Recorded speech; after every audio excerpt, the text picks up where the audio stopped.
Thank you brother.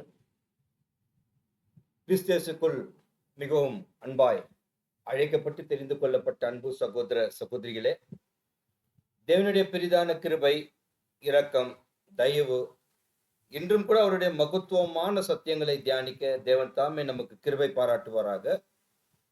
அன்னவண்ணமாக முதலாவதாக சர்வ வல்லமுள்ள தேவனுக்கு கர்த்தர் இயேசு வழியாக நன்றிகளும் துதி ஸ்தோத்திரங்களும் ஏறலாம். அன்பார்ந்த சகோதர சகோதரிகளே, பார்த்து கொண்டு வருகின்றோம் ஓமை. 7 காலகட்ட சபையில, சபையின் சரித்திரத்துல 7 வெவ்வேறு ஊமைகள் ஒரே அதிகாரத்துல பதிவாயிருக்கிறது. மத்தேயு 13. அதுல போன வாரம் தேவனுடைய கிருபையில நாம் பார்த்துட்டோம். முதல் அறுவடை, த ஃபர்ஸ்ட் ஹார்வெஸ்ட். அது என்னன்னாக்கா வீட் அண்ட் சாப், கோதுமை மணி மற்றும் பதர். இன்றைக்கு இரண்டாம் அறுவடை, த செகண்ட் ஹார்வெஸ்ட் நம்ம பார்க்கிறோம். அதுல என்ன பார்க்கிறோம்னாக்கா கோதுமை மணி மற்றும் கலை, வீட் அண்ட் டேர் என்பதான சத்தியத்தை சற்று நேரம் தியானிக்கலாம். அன்பார்ந்த சகோதர சகோதரிகள், அப்போ முதலாம் அறுவடை கோதுமை மணி மற்றும் பதர்ல என்ன அங்க நடந்துச்சு? யூத யுகத்துல, ஜூயிஷ் ஏஜ்ல என்ன நடந்துச்சுனாக்கா, யூத ஜனங்கள் மத்தியில ஒரு யூதர்களை பிரித்தெடுத்தார். அப்படி பிரித்தெடுத்தவர் தான் அப்போஸ்தலர்கள் மற்றும் சீஷர்கள். அப்போ அவர்கள் தான் நிஜமான கோதுமை மணிகள். அப்போ யூத யுக அறுவடையில யார் இந்த பதர் வகுப்பார் பார்க்கும்போது, அப்போ இருந்துட்ட பரிசேயர்கள், சதுசேயர்கள், வேதபாரர்கள். அப்போ அன்பார்ந்த சகோதர சகோதரிகளே, யூத யுகத்துல முதல்ல இஸ்ரேல் ஜனங்களுக்கு மட்டும் தான் இந்த அழைப்பு வந்துச்சு.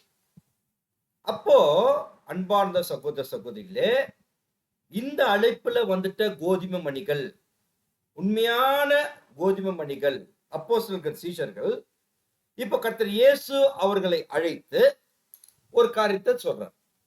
என்ன சொல்றாருனாக்கா, வாசிக்கலாம். மத்தேயு 10ஆம் அதிகாரம் 5ஆம் வசனம். Matthew chapter 10 verse 5. இந்த 12 இயேசு அனுப்புகையில் அவர்களுக்கு கட்டளையிட்டு சொன்னது என்னவென்றால், நீங்கள் புறஜாதியார் நாடுகளுக்கு போகாமலும் சமாரியர் பட்டணங்கள் பிரவேசியாமலும். பாருங்க, எப்போ இந்த அப்போஸ்தலர்கள், சீஷர்கள் முதல் அறுவடையில வந்துட்டாங்களோ, அவங்களுக்கு என்ன கட்டளை கொடுக்கிறார் கர்த்தர் இயேசுனாக்கா, நீங்க எங்க போகணும், எங்க போகக்கூடாதுனாக்கா, யூதர்கள் மத்தியில தான் நீங்க இந்த சத்தியத்தை சொல்லணும். புறஜாதியார் மத்தியில இந்த சத்தியத்தை சொல்லக்கூடாது, ஒரு கட்டளை கொடுத்தார். அப்ப யூதர்கள் யார்? இந்த யூதர்கள் அப்படின்னு பார்க்கும்போது, மத்தேயு 10ஆம் அதிகாரம் 6ஆம் வசனம். இஸ்ரேல் வீட்டாரிடத்திற்கு போங்கள். பாத்தீங்களா? காணாமல் போன ஆடு, you lost the sheep of the household of Israel, இவங்க கிட்ட தான் போங்கோ சொல்லிட்டார். அங்க போயிட்டு என்ன நீங்க பிரசங்கம் பண்ணும் அப்படின்னு கேட்கும்போது, அடுத்த வசனத்தை வாசிக்கலாம். மத்தேயு 10ஆம் அதிகாரம் 7ஆம் வசனம். பரலோக ராஜ்யம் சமீபத்தில் இருக்கிறது என்று பிரசங்கியுங்கள். அப்போ என்ன பிரசங்கம் பண்ணனா, பரலோக ராஜ்யத்தை குறித்தான பிரசங்கம் பண்ணு. ரொம்ப எளிமையா சொல்லிட்டாக்கா, முதல் அறுவடையில வந்துட்ட இஸ்ரேல் ஜனங்கள், அப்போஸ்தலர்கள், சீஷர்கள், இவங்களுக்கு கர்த்தர் இயேசு என்ன கட்டளை கொடுத்தாருனாக்கா, இப்போ நீங்க வந்துட்டு புறஜாதியார்கள், ஜென்டைல்ஸ் கிட்ட போகாத, ஒரு இஸ்ரேல் மக்கள்கிட்ட தான் போயிட்டு இந்த சத்தியத்தை சொல்லு. அதுல என்ன சத்தியத்தை சொல்லணும்னாக்கா, go and preach about the kingdom, பரலோக ராஜ்யம் சமீபமா இருக்கின்றது என்பதை குறித்தான பிரசங்கத்தை சொல்லுன்னு சொல்லிட்டார்.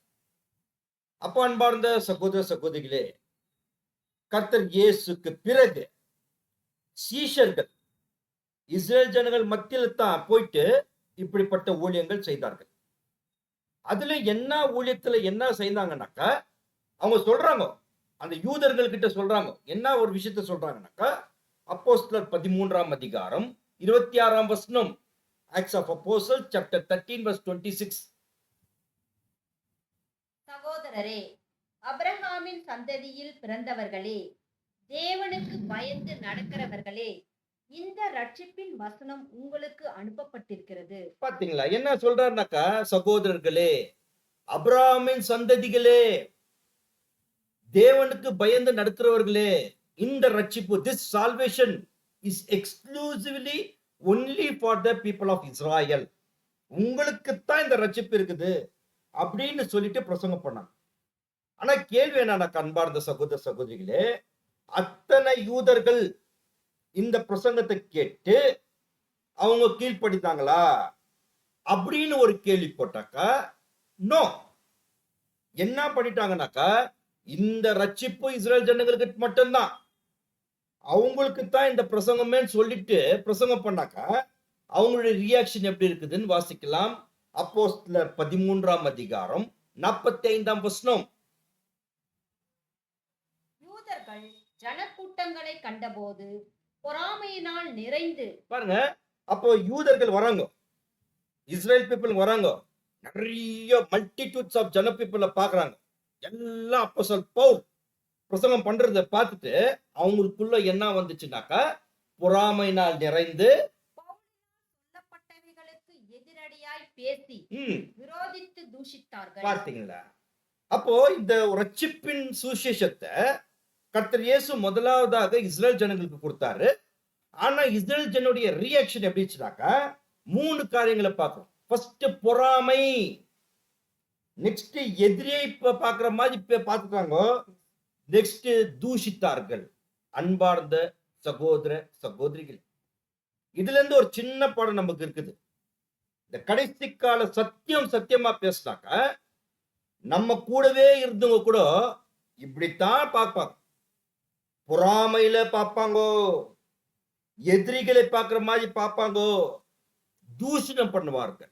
அன்பார்ந்த சகோதர சகோதரிகள், Paul had a very very bitter experience. கர்த்தர் இயேசு சொன்ன ஒரு கட்டளையை அவர் அதே போல இஸ்ரேல் ஜனங்களுக்கு சொல்லும் போது, அந்த இஸ்ரேல் ஜனங்கள் இந்த சத்தியத்தை கேட்டார்களா? நோ, மறுதளித்தாங்க. அப்போ என்ன பண்றாருனாக்கா அப்போஸ்தலர் Pavul, this is the turning point. தயவு செய்து உங்க பைபிள்ல இந்த வசனத்தை நீங்க அண்டர்லைன் பண்ணிக்கோங்க. Acts of Apostles chapter 13 verse 46. அப்போஸ்தலர் 13ஆம் அதிகாரம் 46ஆம் வசனம்.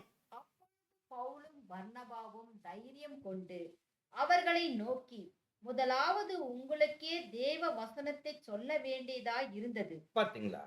இப்ப அப்போஸ்தலர் பவுல் அண்ட் பர்னபா 2 பேரும் தைரியம் பண்ணிக்கிறாங்க. பாருங்க, கர்த்தர் இயேசு எங்களுக்கு கொடுத்திருக்க பிரதான கட்டளை, இந்த சுவிசேஷத்தை முதல்ல உங்களுக்கு தான் சொல்லணும்னு சொன்னாங்க. ஆனா நீங்க என்ன பண்ணிட்டீங்க? நீங்களோ அதை தள்ளி உங்களை நித்திய ஜீவனுக்கு அபாத்திரராக தீர்த்து கொள்ளுகிறபடியினால் இதோ நாங்கள் புறஜாதியாரிடத்தில் போகிறோம். ஆம், அன்பார்ந்த சகோதர சகோதரிகளே, இப்படிப்பட்ட சால்வேஷன் ஃபர்ஸ்ட் உங்களுக்கு தான் வந்துச்சு. ஆனா நீங்க என்ன பண்ணிட்டீங்க? நிராகரித்தீங்க. You are rejected. இப்போ நாங்க என்ன பண்றோம்னாக்கா, புறஜாதியாரிடத்துல போறோம். we are going to the Gentiles அப்படி சொல்லி முடிச்சது தான் அந்நியோட சரி யூதர்களுடைய அழைப்பு, the Jewish age, the harvest of the Jewish age கம்ப்ளீட்டா முடிஞ்சிச்சு. இனி அவங்க என்ன பண்ணல, யூதர்கிட்ட போயிட்டு இந்த சத்தியத்தை சொல்ல. அப்போ யார்கிட்ட போனாங்கனாக்கா, இஸ்ரேல் அல்லாத ஜனங்கள். இதைத்தான் சொல்லுவாங்க, அடிக்கடி இந்த யூசேஜ் வரும், அதர் தன் இஸ்ரேலைட்ஸ். இவங்க கிட்ட தான் சுவிசேஷத்தை போச்சு. who is it other than Israelites அப்படின்னு ஒரு கேள்வி போட்டாக்கா, புறஜாதியார்கள், ஜென்டைல்ஸ். ரொம்ப எளிமையா சொல்லிட்டாக்கா, நமக்கு தான், நாம தான் புறஜாதியார்கள். அப்ப இந்த அழைப்பு புறஜாதியார்கிட்ட போச்சு. இப்ப இந்த புறஜாதியார்கள், ஜென்டைல்ஸ், இவங்க இந்த சத்தியத்தை கேட்டாங்களா அப்படின்னு நம்ம ஒரு கேள்வி கேட்கும்போது, this all happened after AD 70. கிபி 70க்கு பிறப்பாடு இந்த சத்தியம் புறஜாதியார்கிட்ட போச்சு. புறஜாதியாருக்கு போயிட்ட பிறகு அவங்களுடைய ரியாக்ஷன் எப்படி இருந்துச்சு பார்க்கும்போது, அப்போஸ்தலர் 13ஆம் அதிகாரம் 48ஆம் வசனம். புறஜாதியார் அதை கேட்டு சந்தோஷப்பட்டு. போதும், இஸ்ரேல் ஜனங்க என்ன பண்ணாங்க? அந்த சத்தியத்தை கேட்கும்போது பொறாமை அடைஞ்சார்கள், எதிர்த்து பேசினார்கள், தூஷித்தார்கள். ஆனா புறஜாதியர்கிட்ட போகும்போது என்ன பண்ணாங்க? அதை கேட்டு சந்தோஷப்பட்டாங்க. மேல வாசிங்களா? கர்த்தருடைய வசனத்தை மகிமைப்படுத்தினார்கள். நித்திய ஜீவனுக்கு நியமிக்கப்பட்டவர்கள் எவர்களோ அவர்கள் விசுவாசித்தார்கள். பாருங்க அன்பார்ந்த சகோதர சகோதரிகளே, தேவனுடைய தெய்வீக திட்டத்துல முதல் அழைப்பு இஸ்ரேல் ஜனங்களுக்கு மட்டும் போச்சு. ஆனா ஒரு சிலர் மட்டும் நல்ல கோதுமை மண்ணியாக யூத யுக அறுவடையில் வந்துட்டாங்க. இப்போ புறஜாதியர்கிட்ட போயிடுச்சு, அவர்களும் சந்தோஷப்பட்டாங்க. கேள்வி என்னன்னாக்கா, புறஜாதியர்கிட்ட போன எல்லா புறஜாதியர்களும் சத்தியத்தை கேட்டாங்களா? Does all the Gentiles have listened and obey the truth அப்படின்னு ஒரு கேள்வி போட்டாக்கா, நோ. அப்ப என்ன ஆச்சுனாக்கா, வாசிக்கலாம் வசனம் அப்போஸ்தலர் 15ஆம் அதிகாரம் 14ஆம் வசனம், Acts of Apostle chapter 15 verse 14. தேவன் புறஜாதிகளில் நின்று தமது நாமத்திற்காக ஒரு ஜனத்தை தெரிந்து கொள்ளும்படி. அவ்வளவுதான். பாருங்க, see the beauty of God's dealing. புறஜாதியர்கிட்ட சத்தியம் போச்சு, ஆனா ஒரு ஜனத்தை மட்டும் தெரிந்து கொண்டார், எல்லாத்தையும் இல்ல. அப்போ முதல் கடாட்சித்து அருளின விதத்தை சிமியோன் விவரித்து சொன்னார். அதத்தான் சொல்றாங்க. சோ எல்லாத்துக்கும் இந்த சத்தியம் போச்சு, ஆனாக்கா ஒரு சிலரை மட்டும் தேவன் தெரிந்து கொண்டார். சரி, இது எப்படி parallel dispensation ஸ்டடியில பார்த்தாக்கா, அப்போ யூத யுகம் ஜூயிஷ் ஏஜ் ஆஃப் ஹார்வெஸ்ட்ல எல்லா இஸ்ரேலுக்கும் சத்தியம் போச்சு, ஆனாக்கா ஒரு சிலர் சீஷர்கள் மட்டும் கோதுமை மணியாக வந்தாங்க. அதே போல அன்பார்ந்த சகோதர சகோதரிகளே, இப்போ நம்ம மத்தியில புறஜாதி மத்தியில கூட இந்த சத்தியம் போது, ஆனா எல்லாருமே இந்த சத்தியத்தை கீழ்ப்படிய மாட்டாங்க. ஒரு சிலர் மட்டும் தான் இந்த சத்தியத்துக்கு கீழ்ப்படிவார்கள். அன்பார்ந்த சகோதர சகோதரிகளே, அவங்க மட்டும் தான் இந்த பரலோகத்துக்கு போகிற வாய்ப்பு. புறஜாதியார்கள் ஒரு சிலர் மட்டும் தான் இந்த அழைப்புக்குள் தேவன் அழைத்திருக்கிறார். அப்படின்னாக்கா இதை எப்படி புரிஞ்சுக்கலாம்? how we can understandனாக்கா, பரலோகத்துல பிதா கர்த்தர் இயேசு அவர்கள் மத்தியில ராஜாக்களாக போகிறவர்கள் ஒரு சிலர் மட்டும்தான். பாருங்க, ஃபர்ஸ்ட் கால் இஸ்ரேல் மக்களுக்கு தான் போச்சு, ஆனா கொஞ்சம் பேர் மட்டும்தான் கர்த்தர் இயேசுடைய சீஷர்களாக அவங்க வந்தாங்க, அநேகர் அல்ல, not the multitudes. அதே போல இந்த சுவிசேஷ யுகத்துல புறஜாதியார்கள் கூட இந்த சத்தியம் போச்சு, ஆனா எல்லாம் வந்துட்டாங்களா அப்படின்னு கேட்டாக்கா ஒரு சிலர் தான். அன்பார்ந்த சகோதர சகோதரி, இப்போ ரெண்டாவது பாயிண்ட் கொஞ்சம் ஸ்ட்ராங்கா போலாம். அப்ப இந்த செகண்ட் ஹார்வெஸ்ட்ல AD 70ல இந்த சத்தியம் முதலாக புறஜாதியாருக்கு போச்சு. இந்த ஹார்வெஸ்ட் எது வரைக்கும் கண்டினியூ ஆயிருக்குதுனாக்கா, கடந்த 2000 வருஷமாக கண்டினியூ ஆயிருக்குது. அத ஃபர்ஸ்ட் விதை போட்டிருந்த அப்போஸ்தலர் பவுல் பர்னபா தான் போயிட்டு புறஜாதியாருக்கு பிரசங்கம் பண்ணாங்க. அது நடந்தது கிபி 70. ஆனா இப்போ 2025 நியர்லி about 20 centuries ஆயிடுச்சு. அப்போ இந்த கடந்த 20 நூற்றாண்டுல ஓகே என்ன நடந்து கொண்டிருக்கின்றது சபையில, அதத்தான் நம்ம சர்ச் ஹிஸ்டரியில நம்ம பார்க்கிறோம். தேவனுக்கு சித்தம் இருந்தா ஒரு நாளைக்கு அந்த 7 சர்ச் பீரியட் ஆஃப் சர்ச் ஹிஸ்டரியை ஒரு நாளைக்கு நம்ம தியானிக்கலாம். ஆனாக்கா என்ன ஒரு beauty of the second harvest, ரெண்டாவது அறுவடை இல்லைன்னாக்கா, ரொம்ப சுருக்கமா இந்த 2000 வருஷத்துல சபையில நடக்கக்கூடிய காரியத்தை 2ஆம் அறுவடையில கர்த்தர் இயேசு பேசிடுறார். அன்பார்ந்த சகோதர சகோதரிகளே, அப்போ முதல் அறுவடையில கர்த்தர் இயேசு என்ன அறுவடை செய்துட்டார்னாக்கா, போன வாரம் நம்ம பார்த்தோம், உங்களுக்கு ஞாபகம் இருக்கும், அவரு விதை போட்டார். விதை போட்டவர் மனுஷகுமாரன். எங்கெல்லாம் விதை விழுந்துச்சுனாக்கா, வழி அருகே, கற்பாறையில, முள்ளுள்ள இடங்கள்ல, நல்ல நிலம். இங்க போகும்போது அங்க ஒரு அறுவடையாச்சு. ஜூயிஷ் ஏஜ் ஆஃப் ஹார்வெஸ்ட்ல கோதுமை மணியும் பதறு பிரித்தெடுத்தார்.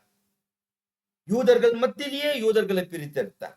அப்ப கோதுமை மணி கர்த்தர் இயேசுடைய சீஷர்கள், பதறு வகுப்பார், அன்னைக்கு இருந்துட்ட பரிசேயர்கள், சதுசேயர்கள். இது பிரித்து எடுத்தார். இப்போ இந்த சத்தியம் புறஜாதியர்கள் மத்தியில போச்சு. எப்ப போச்சு அப்படின்னு நம்ம கேள்வி போகும்போது வாசிக்கலாம். வசனம் மத்தேயு 23ஆம் அதிகாரம் 24ஆம் வசனம். The Gospel of Matthew chapter 23 verse 24. வழிகாட்டிகளே, பொசுக்கள் இல்லாத I'm sorry. Matthew 13:24. Sorry. Matthew 13:24.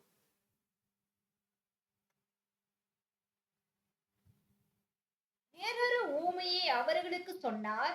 பரலோக ராஜ்யம் தன் நிலத்தில் நல்ல விதையை விதைத்த மனுஷனுக்கு ஒப்பாய் இருக்கிறது. அன்பார்ந்த சகோதர சகோதரிகளே, my dear beloved brothers and sisters, கொஞ்சம் கவனிங்க.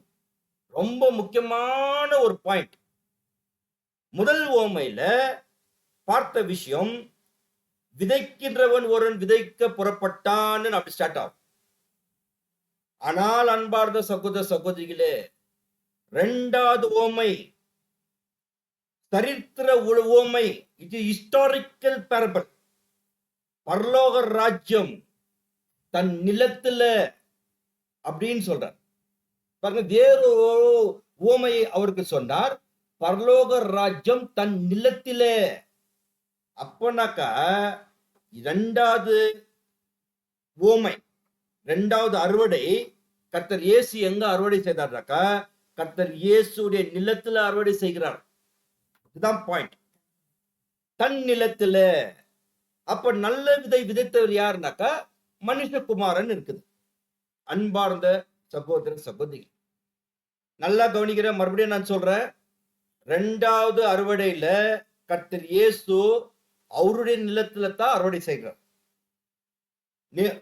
இது அறுவடை விதை எதுனாக்கா மனுஷகுமாரன். அப்போ இன்னொரு வாசனம் கூட வாசிச்சிடலாங்க. மத்த இங்கிட்ட இருந்து நம்ம ஸ்டார்ட் பண்ணலாம். மத்த 13:37 Matthew chapter 13 verse 37.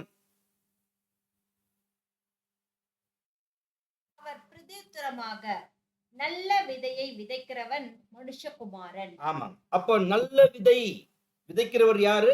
மனுஷகுமாரன், கர்த்தர் இயேசு. விதை என்றால் என்ன? நிலம் என்றால் என்ன?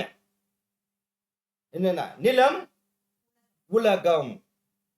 அப்ப இங்க என்ன சொல்றாரு அன்பார்ந்த சகோதர சகோதரிகளே, நல்ல விதையை விதைத்தவர் கர்த்தர் இயேசு, நிலம் உலகம் சொல்லிட்டு சொல்றார். இப்போ நல்ல விதை ராஜ்யத்தின் புத்திரர், கலைகள் பொல்லாங்கள் இருக்குது இல்லைங்களா? அப்போ என்ன இங்க சொல்றான்னா, the field is the word, the good seed are the children of the kingdom, but the tares are the children of the wicked.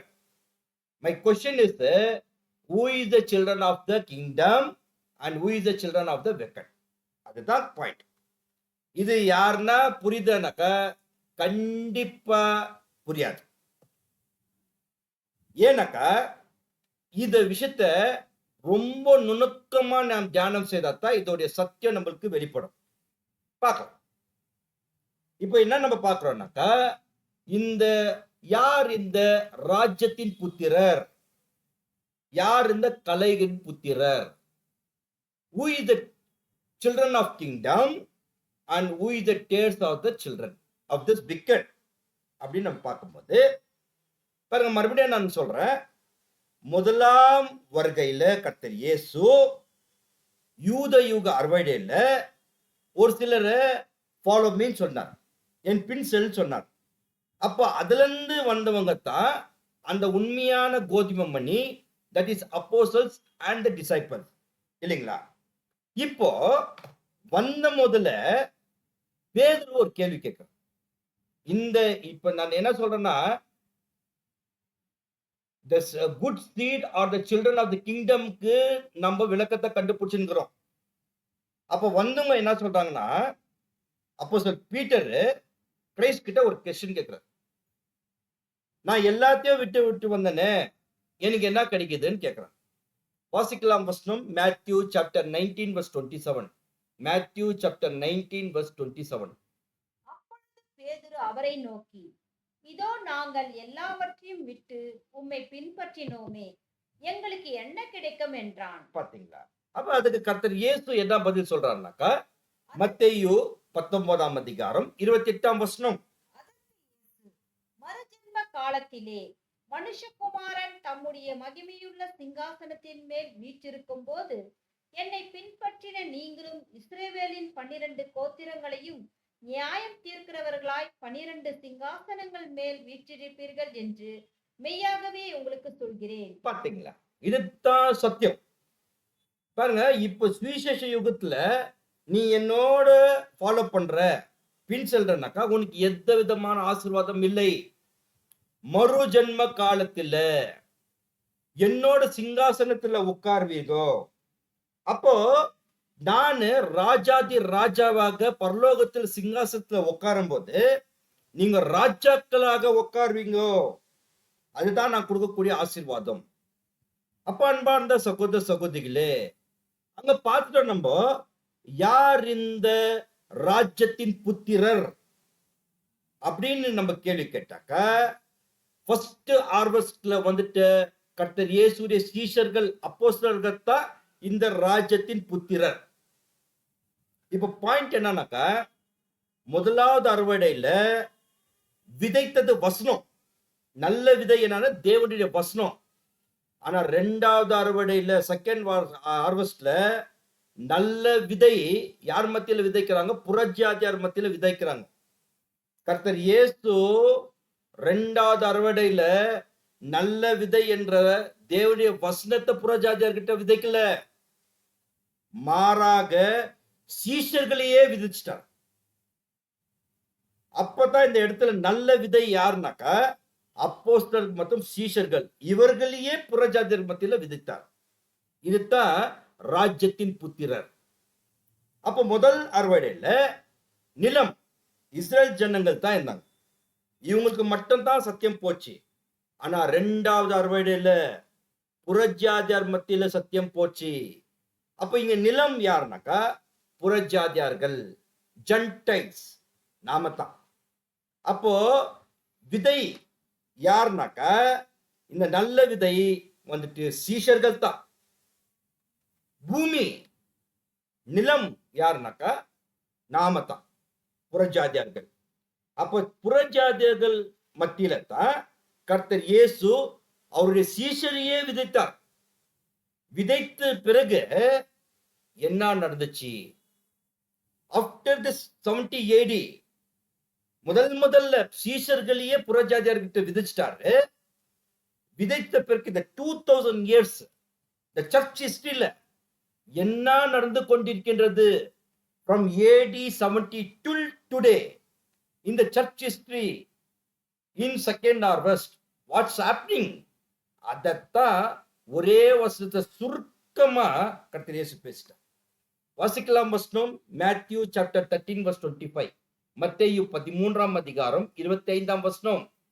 மனுஷர் நித்திரை பண்ணுகையில் அவனுடைய சத்துரு வந்து கோதுமைக்குள் களைகளை விதைத்து விட்டு போனான். பாருங்க, முதல் அறுவடையில கர்த்தர் இயேசு உண்மையான கோதுமை மணிகளை சீஷர்களை தேர்ந்தெடுத்தார்.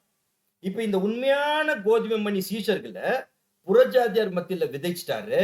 இப்ப என்ன நடக்குதுன்னா, மனுஷர் நித்திரை பண்ணுகையில் கொஞ்ச நாளைக்கு பிறகு சீஷர்களுடைய மரணத்துக்கு பிறகு, after the death of apostles and the disciples after AD 70 என்ன நடந்துச்சுனாக்கா, சத்துரு கோதுமை மணி மத்தியிலேயே களைய வச்சுட்டான். பாருங்க, ஒரு ஃபீல்டு இருக்குது, அந்த ஃபீல்டு பக்கத்துல போயிட்டு அவ களைய விதிக்கல. கோதுமை மணி எங்க இருக்குதோ அதே இடத்துல தான் களையை யார் விதிச்சிட்டா? சத்ரு. சத்ரு இப்ப களையை விதிச்சிட்ட பிறகு அங்க இப்ப என்ன நடந்துச்சு பார்க்கும்போது, மத்தேயு 13ஆம் அதிகாரம் 26ஆம் வசனம். பயிரானது வளர்ந்து கதிர்விட்ட போது களைகளும் காணப்பட்டது. பாருங்க, அங்க பயிர் கோதுமை மணியும் இருக்குது, பக்கத்துல களையும் விதிச்சிட்டாங்க. ரெண்டும் இப்ப பாக்குறாங்க. ஆனா என்ன நடந்துச்சுன்னா, ரெண்டுமே இட் இஸ் நாட் grown, இன்னும் வளரல. ஆனா கண்டுபிடிச்சிட்டாங்க. ஒரு பக்கம் கோதுமை மணியே இருக்குது, கலையே இருக்குது, ரெண்டும் காணப்பட்டது. இப்போ என்ன சொல்றாங்கன்னாக்கா, அந்த எஜமான் கிட்ட கேக்குறாங்க, அந்த வேலைக்காரங்க, அந்த கலையை நான் எடுத்துட்டோமான்னு கேக்குறாங்க.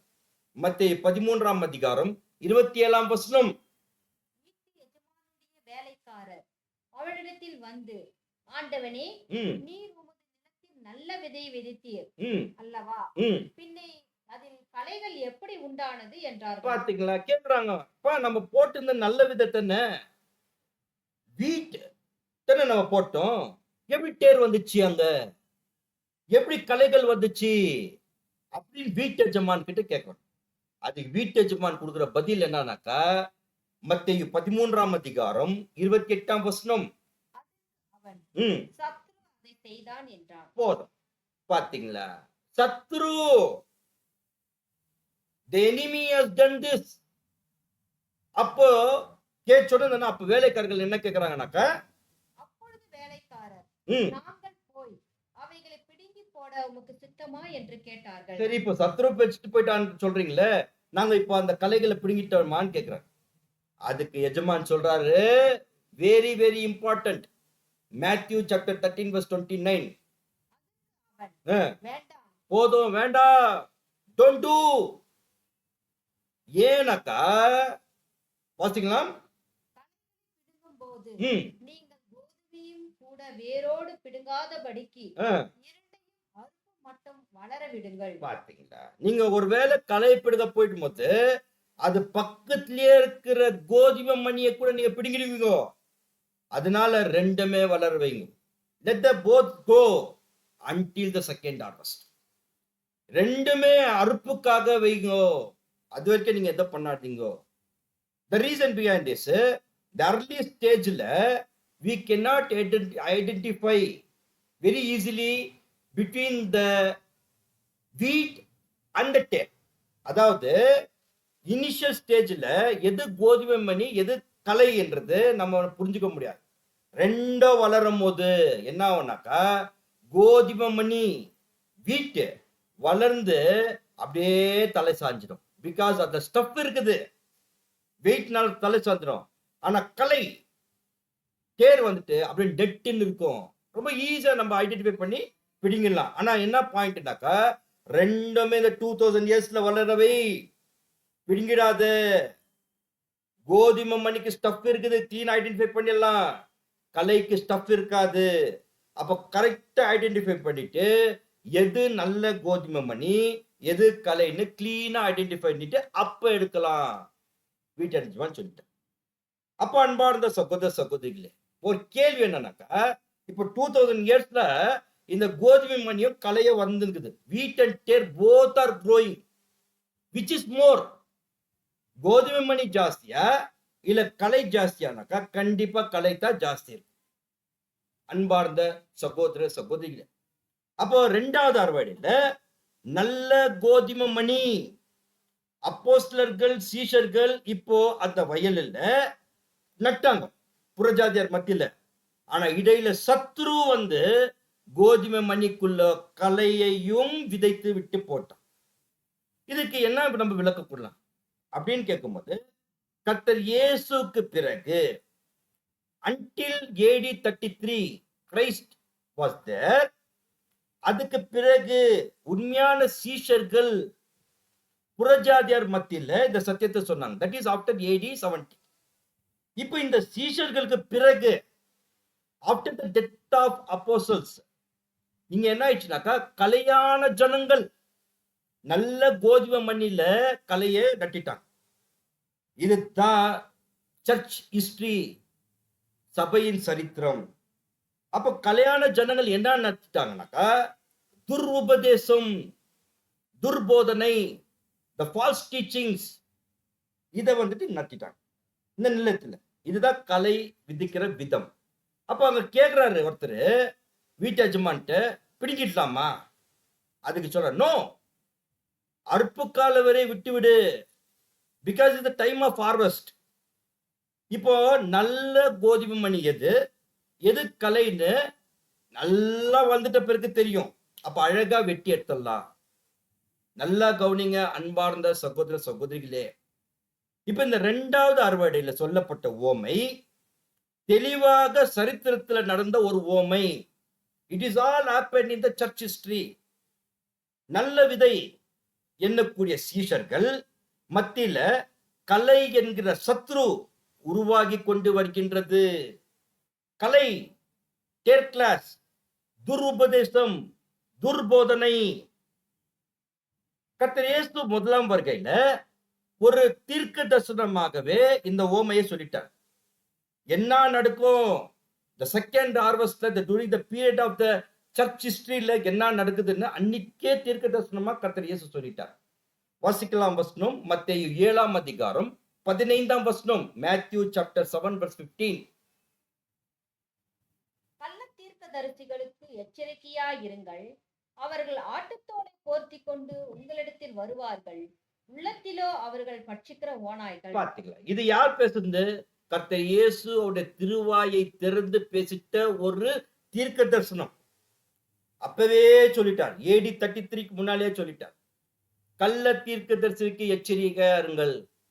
அவர்கள் ஆட்டுத்தோலை போர்த்திக் கொண்ட ஓநாய்கள் போல, பட்சிக்கிற ஓநாய் போல உங்களுக்குள்ள இருப்பாங்க.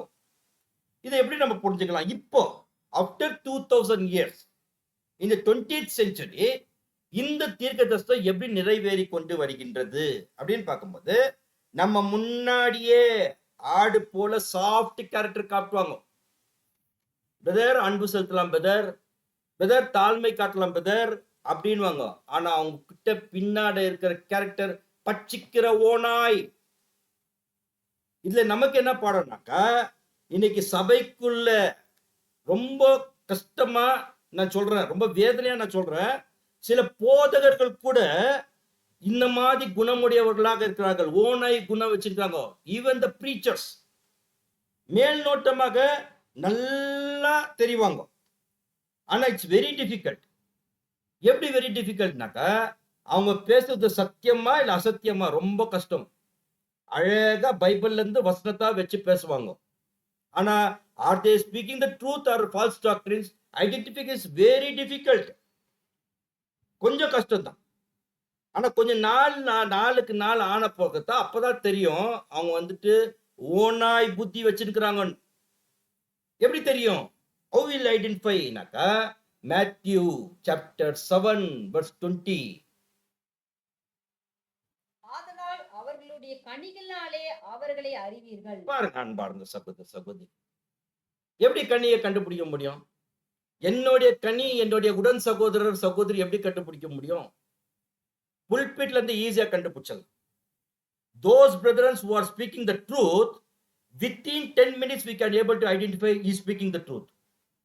Those brother who are speaking the false doctrine, even if you sit for the 10 minutes 1 hour, you cannot able to understand the truth. This is the simple thing. ஏனாக்கா நம்ம அங்கத்துல இருந்து தான் இங்க வந்தோம். we can able to easily differentiate அங்க இருக்கிற உபதேசத்துக்கும் இங்க இருக்கிற உபதேசத்துக்கும். அன்பார்ந்த சகோதர சகோதரி, அப்ப கர்த்தர் இயேசு வாழ்ந்துட்ட காலத்துல கள்ள தீர்க்கதரிசிகள் அப்பவே இருந்தாங்க. அதுக்கு தான் இந்த ஒரு தீர்க்கதரிசி சொல்லிட்டார். யார் மத்தியிலனாக்கா நல்ல ஜனங்க மத்தியில. லேட்டர் ஸ்டேஜ் கள்ள போதகர்கள் எப்படி டெவலப் ஆனாங்கனாக்கா ஆஃப்டர் ஜீசஸ் கிரைஸ்ட் டெத். பாருங்க இப்ப எப்படி அந்த ஒரு வசனம் அந்த ஃபுல்ஃபில்மெண்ட் ஆஃப் ப்ராஃபஸி எப்படி டிராவல் ஆகுதுன்னு பாருங்க. ஃபர்ஸ்ட் மேத்யூ சாப்டர் 7 verse 15 வாசிங்க. கள்ள தீர்க்கதரிசிகளுக்கு எச்சரிக்கையாயிருங்கள். அவர்கள் ஆட்டுத்தோலை போர்த்திக் கொண்டு உங்களிடத்தில் வருவார்கள். உள்ளத்திலோ அவர்கள் பட்சிக்கிற ஓநாய்கள். இது யார் பேசுறது? கர்த்தர் இயேசு பேசிட்டார். அவரு மரிச்சிட்டார் AD 33ல. AD 70க்கு வந்துட்டாங்க, டிராவல் பண்ணி வந்துட்டாங்க. அப்போஸ்தலர் பவுல் இப்ப என்ன சொல்றாரு? சபையில எப்படி இருக்கும்னு சொல்றாரு. வாசிக்கலாம். அப்போஸ்தலர் 20ஆம் அதிகாரம் 27ஆம் வசனம். Acts chapter 20 verse 29. ஆக்ட்ஸ் 20:29. நான் போன பின்பு மந்தையை தப்பிவிடாத கொடிதான ஓநாய்கள் உங்களுக்குள்ளே வரும். அவரும் சொல்லிட்டாரு, நான் போவேன், போயிட்ட பிறகு மந்தையை தப்பி விடாத கொடிதான ஓநாய்கள் உங்கள் கூட வரும்னு அப்போஸ்தலர் பவுல் சொல்லிட்டார். ரெண்டு பேரும் ஒரே விஷயத்த சொல்லிட்டாங்க, ஓநாய்க்கு எச்சரிக்கையா இருங்கன்னு. ஆனா பேதுரு என்ன பண்றாருனாக்கா, அந்த ஓநாய்க்குடைய கேரக்டர் எடுத்து வச்சார். வாசிக்கலாம் வசனம் 2 Peter chapter 2 verse 1. 2 Peter chapter 2 verse 1. கள்ளத்தீர்க்கதரிசிகளும் ஜனங்களுக்குள்ளே இருந்தார்கள். ம், அப்படியே உங்களுக்குள்ளே கள்ள போதகர்கள் இருப்பார்கள். ம். அவர்கள் கேட்டுக்கு ஏதுவான வேத பொருட்டுகளை தந்திரமாய் நுழைய பண்ணி பாத்தீங்களா? ரொம்ப டிஃபிகல்ட். அவங்களும் பைபிள்ல தான் ப்ரீச் பண்ணுவாங்க. ஆனா கேட்டுக்கேதுமான வேத பொருட்களை தந்திரமாய் நுழைப்பாங்க. பிரதர், நமக்கெல்லாம் உபதேசம் முக்கியம் இல்ல, கேரக்டர் தான் முக்கியம். தந்திரமா என்ன பாங்க நுழைப்பாங்க.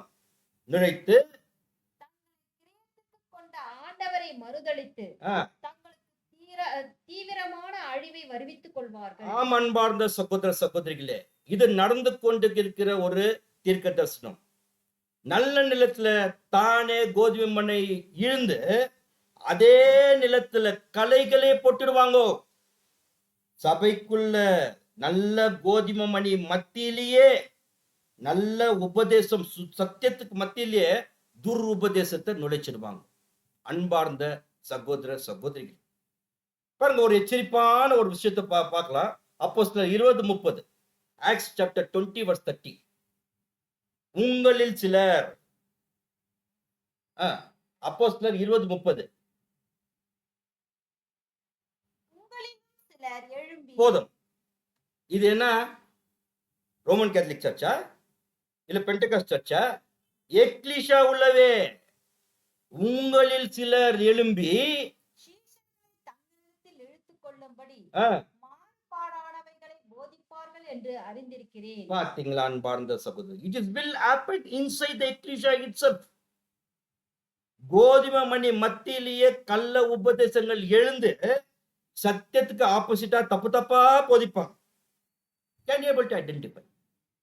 இது எப்படி ஐடென்டிஃபை பண்ணாக்கா, யாரெல்லாம் இந்த கடைசி காலத்துல சத்தியத்திலும் உபதேசத்திலும் ஸ்ட்ராங்கா இருந்தா தான் ஐடென்டிஃபை பண்ண முடியும். இல்லைன்னாக்கா ரொம்ப கிளியரா நம்மள சீட் பண்ணிட்டு போயிடுவாங்க. அன்பார்ந்த சகோதர சகோதரிகளே, அப்போ ஓநாய்கள் ஆடுகளை கடித்து போட்டுவிடும், அது போல நிகழ்வுகள் சபைக்குள்ள நடக்கும் என்று அப்போஸ்தலர் பவுல் ரொம்ப தெளிவா எழுதிட்டார். முதல் அறுவடையில கர்த்தர் இயேசு கோதுமை மணி பதறு பிரிச்சு எடுத்துட்டார். அதாவது யூதர்கள் மத்தியிலேயே யூதர்களை பிரிச்சு எடுத்தார். அப்போ ஒரு வகுப்பான யூதர்கள், கர்த்தர் இயேசுடைய சீஷர்கள், கோதுமை மணி, நல்ல கோதுமை மணி பதறு. அப்ப இருந்துட்ட பரிசேயர்கள், சதுசேயர்கள், வேதபாரர்கள். This all happened before AD 70. After AD 70, இரண்டாவது அறுவடையில சீஷர்கள் புறஜாதியர் மத்தியில சத்தியம் சொல்றாங்க. That is AD 70 till our Lord Jesus Christ second coming. அப்ப AD 70 ல இருந்து 2025 வரைக்கும் இப்போ இரண்டாவது அறுவடை நடந்து கொண்டிருக்கு.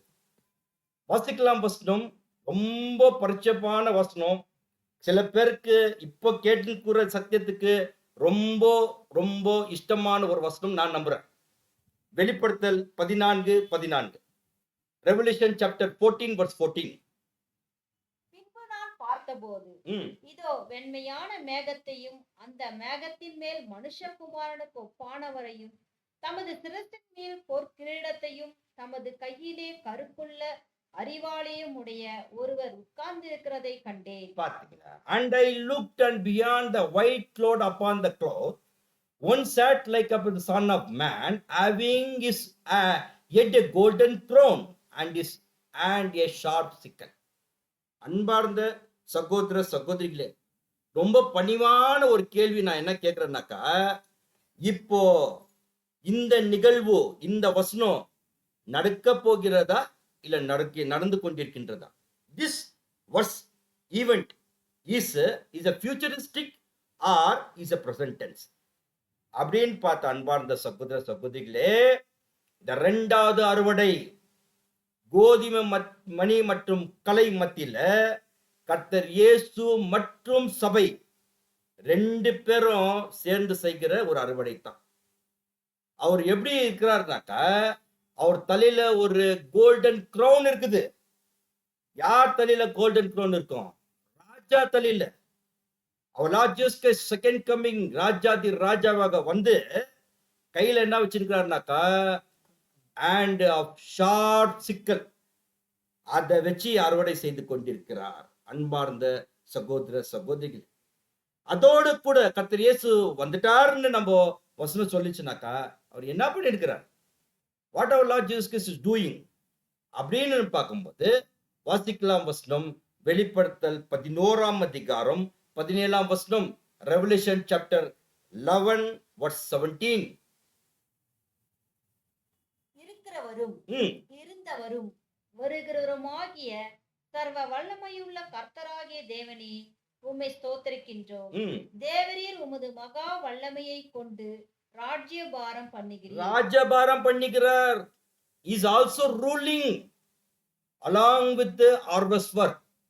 ஐஎஸ்பியில் ரொம்ப பியூட்டிஃபுல்லா இருக்கு. நானே வாசிக்கிறேன். They said, we give thanks to you, Lord God Almighty, who is who or was, because you have taken your great power and have begun to rule. Already our Lord Jesus Christ began to his rule. அன்பார்ந்த சகோதர சகோதரிகளே, அப்ப இந்த இரண்டாவது அறுவடையில என்ன பிரதானமாக இந்த அறுவடையில நடந்து கொண்டிருக்கின்றது அப்படின்னு பார்க்கும்போது வெளிப்படுத்தல் 14ஆம் அதிகாரம் 15ஆம் வசனம், the Revelation chapter 14 verse 15. அப்பொழுது வேறொரு தூதன் தேவாலயத்திலிருந்து புறப்பட்டு ம், மேகத்தின் மேல் உட்கார்ந்திருக்கிறவரை நோக்கி, பூமியின் பயிர் முதிர்ந்தது, அறுக்கிறதற்கு காலம் வந்தது, ம். ஆகையால் உம்முடைய அரிவாளை நீட்டி அறுத்துவிடும் என்று மிகுந்த சத்தமிட்டு சொன்னான். பார்த்தீங்களா, the harvest is ripened during the second harvest. இப்ப என்ன சொல்றாருனாக்கா அரிவாள் நீட்டி அறுத்து விடும். ஐஎஸ்பியில் எப்படின்னாக்கா because the harvest of the earth is fully ripe. அந்த மாதிரி ஒரு சூழ்நிலையில நாம் வாழ்ந்துட்டோம். அரிவாள் the sickle என்ன அது குறிக்கிறதுனாக்கா the truth. இப்போ கர்த்தர் இயேசு என்ன பண்ணிருக்கிறார், வாட் அவர் Lord Jesus Christ is doing அப்படின்னு நம்ம ஒரு கேள்விப்பட்டாக்கா வாசிக்கலாம். வெளிப்படுத்தல் 14ஆம் அதிகாரம் 16ஆம் வசனம், ரெவல்யூஷன் சாப்டர் 14 verse 16. அப்பொழுது மேகத்தின் மேல் உட்கார்ந்திருந்தவர் தமது அரிவாளை பூமியின் மேல் நீட்டினார், ம், பூமியின் விளைவு அறுக்கப்பட்டது. ஆ, பாத்தீங்களா, இப்போ மேகத்தின் மேல் உட்கார்ந்திருக்கார், தம் அரிவாளை பூமியின் மேல் நீட்டினார், பூமியின் விளைவு அறுப்புண்டது. That was reaped. இதுதான் இருக்குது. நம்ம பாஷையில சொன்னாக்கா our Lord Jesus Christ is separating the wheat and tare. அதாவது நல்ல கோதுமை மணியும் களைகளும் கர்த்தர் இயேசு பிரித்து எடுத்து கொண்டிருக்கின்றார். எப்படி புரிஞ்சுக்கலாம்னாக்கா சபைக்குள்ளவே நல்ல கோதுமை மணியும் உண்மையான திருச்சபையும் கலை போல இருக்கிற துர் உபதேசக்காரர்களையும் கர்த்தர் இயேசு இப்போ பிரித்து கொண்டிருக்கின்றார். எதை கொண்டு? What means? By what means? Hebrews chapter 4 verse 12. எபிரியர் 4ஆம் அதிகாரம் 12ஆம் வசனம். தேவனுடைய வார்த்தையானது ம், ஜீவனும் வல்லமையும் உள்ளதாயும் ம், இருபுறமும் கருக்குள்ள எந்த பட்டயத்திலும் ம். கருக்கானதாயும் ஆத்மாவையும் ஆவியையும் கணுக்களையும் ஊனையும் பிரிக்கத்தக்கதாக ம், உருவ குத்துகிறதாயும் ம். இருதயத்தின் நினைவுகளையும் யோசனைகளையும் வகை அறுக்கிறதாயும் இருக்கிறது. பாத்தீங்களா, வாட் இஸ் த சிக்கல்? அந்த அரிவாள் என்னன்னாக்கா இருப்புள்ள கருக்குள்ள பட்டயம். அது என்ன பிரிச்சுனாக்கா கருக்கானது ஆத்மாவையும் ஆவியையும் கணுக்களையும் மூனையும் பிரித்து கொண்டிருக்கின்றார். டபுள் எட்ஜ் ஸ்வார்ட்ல. அன்பார்ந்த சகோதர சகோதரிகளே, இப்படியாக இரண்டாவது அறுவடை ரொம்ப நீடி நிலைச்சு போயிட்டு இருக்கிறது. ஆல்ரெடி அவர் லார்ட் ஜீசஸ் கிரைஸ்ட் ஸ்டார்டட். ரொம்ப சீக்கிரத்துல முடிச்சுட்டு எப்படி முடிக்க போறார், அதான் பாயிண்ட். வாசிக்கலாம் வசனம், மத்தேயு 13ஆம் அதிகாரம் 30ஆம் வசனம், Gospel of Matthew chapter 13 verse 30.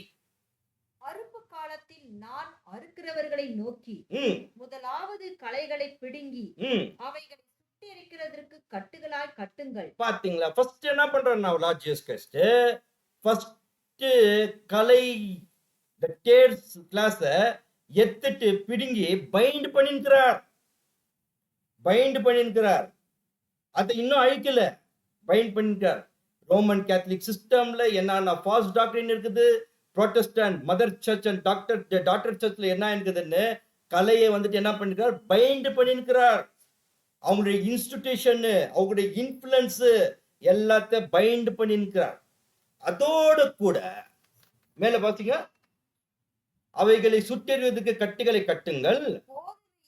ஆ, என் களஞ்சியத்தில் சேர்த்து வையுங்கள் என்பேன் என்று சொன்னார் பாத்தீங்களா? என்றார். இப்ப என்னன்னாக்கா கோதுமை மணியில என்ன பண்ணிருக்காரு, அவர் களஞ்சியத்தில் சேர்க்கிறார். இதுக்கு என்ன ஒரு அத்தாட்சி சேர்த்திருக்கிறாரா? அந்த களஞ்சியத்துல போயின்னு இருக்குதா அப்படின்னு பார்க்கும்போது ஆமா, ரொம்ப தெளிவான ஒரு வசனம். சங்கீதம் 55